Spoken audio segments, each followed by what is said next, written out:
الحمد للہ رب العالمین وصلی اللہ علی نبینا محمد وعلی آلہ وصحبہ اجمعین وبعد۔ محترم سامعین، آپ حضرات کے سامنے ادب کے حوالے سے دو باتیں گزر چکی ہیں۔ ایک تیسری اور آخری بات جس کو امام ابن قیم رحمۃ اللہ علیہ نے ذکر کیا ہے وہ میں آپ کے سامنے پیش کرنا چاہتا ہوں، اور وہ ہے مخلوقات کے ساتھ ادب۔ اور یہ بات آپ یاد رکھیں کہ مخلوق میں سارے لوگ ایک درجے کے، ایک مرتبے کے نہیں ہوتے، بلکہ ان میں مراتب کا فرق ہوتا ہے، لہذا ان کے ساتھ سلوک میں اور ادب کی نوعیت میں اختلاف ہوگا۔ کوئی بہت زیادہ عزت کا، توجہ کا مستحق ہوگا اور کسی کے ساتھ وہ معاملہ کم ہوگا۔ جیسے مثلا ہمارے والدین ہیں، والدین جو ہمیں اس دنیا میں لانے کا سبب ہیں، ذریعہ ہیں، جن کے مقام اور رتبے کو اللہ تعالیٰ نے بہت زیادہ بلند کیا ہے۔ اللہ نے سبحانہ وتعالیٰ نے اپنی عبادت کے ساتھ والدین کے ساتھ حسن سلوک کا حکم دیا ہے اور انہیں اف تک کہنے سے منع کیا ہے۔ مفسرین فرماتے ہیں کوئی اس سے چھوٹا کلمہ ہوتا تو اللہ تعالیٰ اسے بھی فرما دیتا۔ انہیں معمولی تکلیف دینے سے بھی اللہ سبحانہ وتعالیٰ نے منع فرمایا ہے۔ اور اگر والدین مشرک ہوں، مومن نہ ہوں، مسلمان نہ ہوں، اس کے باوجود اللہ تعالیٰ نے ان کے ساتھ حسن سلوک کا حکم دیا ہے۔ تو اب ان کا جو مرتبہ ہے والدین کا وہ بہت اونچا ہے، ظاہر سی بات ہے دوسرے لوگ اس درجے پر نہیں ہوں گے۔ اسی طرح سے علماء کا ادب نہایت ہی ضروری ہے۔ اللہ تعالیٰ نے ان کے مقام کو، ان کے رتبے کو بلند کیا ہے۔ اللہ فرماتا ہے انما یخشی اللہ من عبادہ العلماء، کہ حقیقت میں سب سے زیادہ جو اللہ سبحانہ وتعالیٰ سے ڈرنے والے ہیں وہ علماء ڈرتے ہیں، کیونکہ ان کے پاس علم ہوتا ہے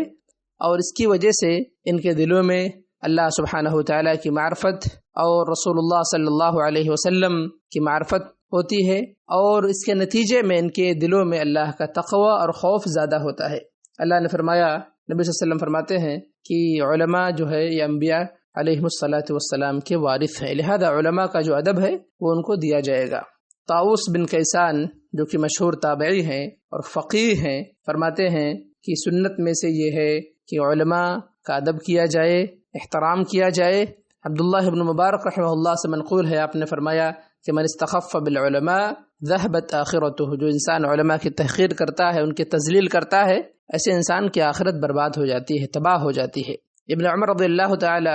عنہما کے بارے میں ایک واقعہ منقول ہے۔ اللہ کے نبی صلی اللہ تعالی علیہ وسلم کی مجلس ہوتی ہے اور آپ صلی اللہ علیہ وسلم ایک سوال پوچھتے ہیں کہ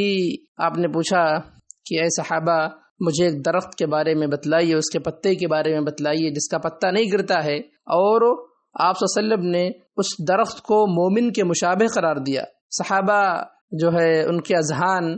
جنگلات کے جو درخت ہیں ان کی طرف متوجہ ہو گئے۔ ابن عمر رضی اللہ تعالی عنہما فرماتے ہیں کہ مجھے پتہ لگ گیا کہ اللہ کے نبی صلی اللہ علیہ وسلم کس درخت کی بات کر رہے ہیں، لیکن میں نے وہ ذکر کرنا مناسب نہیں سمجھا، اور بعد میں اللہ کے نبی صلی اللہ علیہ وسلم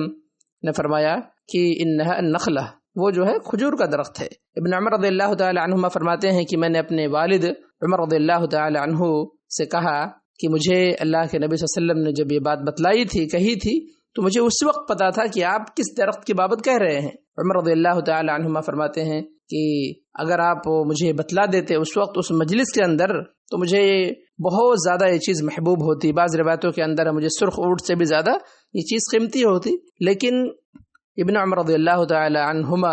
خاموش رہے اس وجہ سے کیونکہ اس مجلس کے اندر علماء صحابہ، کبار صحابہ موجود تھے، وہاں پر بولنا، کلام کرنا یہ جو ہے اس مجلس کے ادب کے خلاف تھا۔ اسی طرح سے امام ابن الجوزی رحمۃ اللہ علیہ نے ذکر کیا ہے اپنی کتاب کے اندر کہ ابن عباس رضی اللہ تعالی عنہما نے زید بن ثابت رضی اللہ تعالی عنہ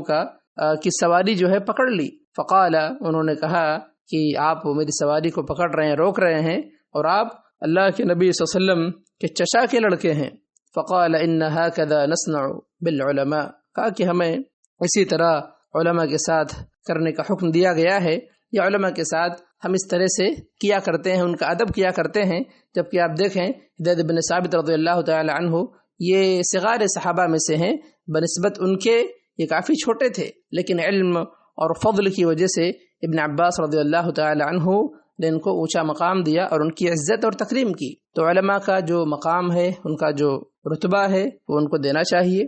اسی طرح سے جو اقران ہیں، جو آپ کے ہم عصر لوگ ہیں، وہ بھی ادب کے مستحق ہیں، آپ ان سے ادب سے بات کریں، آپ کے ساتھی ہیں، آپ کے دوسرے جو لوگ ہیں جن سے آپ کے تعلقات ہیں، ان سے ادب سے پیش آئیں، خاکساری و تواضع کا اظہار کریں۔ لیکن یہ ادب جو ہے، جو پہلے صورتیں ذکر کی گئی ہیں، اس سے مختلف ہوگی یہ چیز۔ اسی طرح سے ایک مہمان ہے، مہمان کے ساتھ جو ہے آپ ادب سے پیش آئیں، مہمان کے ساتھ جو معاملہ آپ کا ہوگا وہ ظاہر سی بات ہے الگ معاملہ ہوگا۔ ایسا نہیں ہے کہ گھر میں جیسے آپ لوگوں کے ساتھ پیش آتے ہیں ویسا معاملہ مہمان کے ساتھ آپ کا نہیں ہونا چاہیے۔ مہمان کی اپنی عزت ہے، اس کی تکریم ہے، اللہ کے نبی صلی اللہ علیہ وسلم نے اس کی تکریم کرنے کا آپ نے حکم دیا ہے، اور آپ صلی اللہ علیہ وسلم نے فرمایا کہ مہمان کے ادب میں سے ہے کہ اچھے سے اچھا کھانا جو ہے اس کے دسترخوان پر انسان پیش کرے، اس کے پسند کی چیزیں آگے بڑھائے تاکہ وہ چیز کھا سکے، اور اس سلسلے میں اللہ کے نبی صلی اللہ علیہ وسلم کی تعلیمات موجود ہیں۔ تو یہ مخلوقات کے ساتھ ادب کی تھوڑی سی اختصار کے ساتھ آپ کے سامنے باتیں پیش کی گئیں۔ اللہ سبحانہ و تعالیٰ سے دعا کرتا ہوں اللہ تعالیٰ ہمیں کتاب و سنت کی باتیں سننے اور اس کے مطابق عمل پیرا ہونے کی توفیق عطا فرمائے۔